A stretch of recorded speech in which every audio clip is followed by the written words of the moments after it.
The Exorcist 1973 में release हुई एक फेमस हॉरर फिल्म है जो विलियम पीटर ब्लैटी के 1971 में प्रकाशित उपन्यास पर बेस्ड है।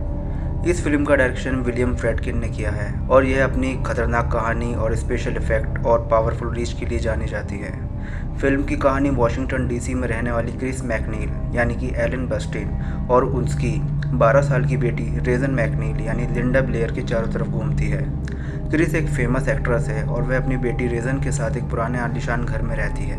रेजन के व्यवहार में अचानक बदलाव आने लगते हैं और वह अजीब और ख़तरनाक हरकतें करने लगती है, जैसे बिस्तर हिलाना, खतरनाक आवाज़ें निकालना और हिंसक हरकतें करना। शुरुआत में क्रिस इसे मानसिक या शारीरिक बीमारी समझती है और अलग अलग डॉक्टरों से एडवाइस लेती है, लेकिन कोई भी डॉक्टर उसकी हालत को सही ढंग से एक्सप्लेन नहीं कर पाता है। रेजन की हालत धीरे धीरे बदतर होती जाती है और वह अपने एबनॉर्मल और हिंसक व्यवहार से अपनी माँ को बेहद परेशान कर देती है। धीरे धीरे क्रिस को यकीन हो जाता है कि उसकी बेटी किसी दुष्ट आत्मा के कब्जे में है।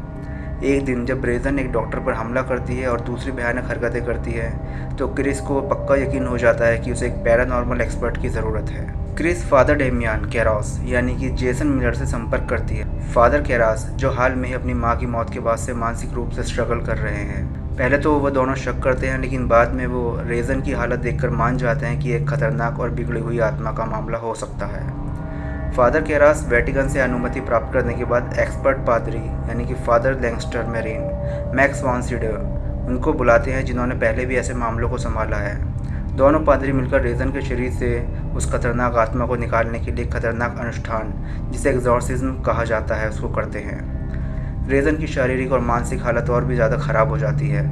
अनुष्ठान के दौरान वो दुष्ट आत्मा फादर मैरीन को मार देती है, जिससे फादर कैरोस को अकेले ही इस भयानक चुनौती का सामना करना पड़ता है। रेजन को बचाने के लिए खुद को उस खतरनाक आत्मा के हवाले कर देते हैं। दुष्ट आत्मा उनके अंदर प्रवेश कर जाती है, लेकिन फादर कैरोस अपनी इच्छा शक्ति का उपयोग करते हुए खुद को एक खिड़की से बाहर फेंक देते हैं, जिससे उसकी मौत हो जाती है और आत्मा का अंत हो जाता है। आखिरकार रेजन फादर कैरोस की वजह से दुष्ट आत्मा के कब्जे से मुक्त हो जाती है और एक नॉर्मल ज़िंदगी जीने लगती है।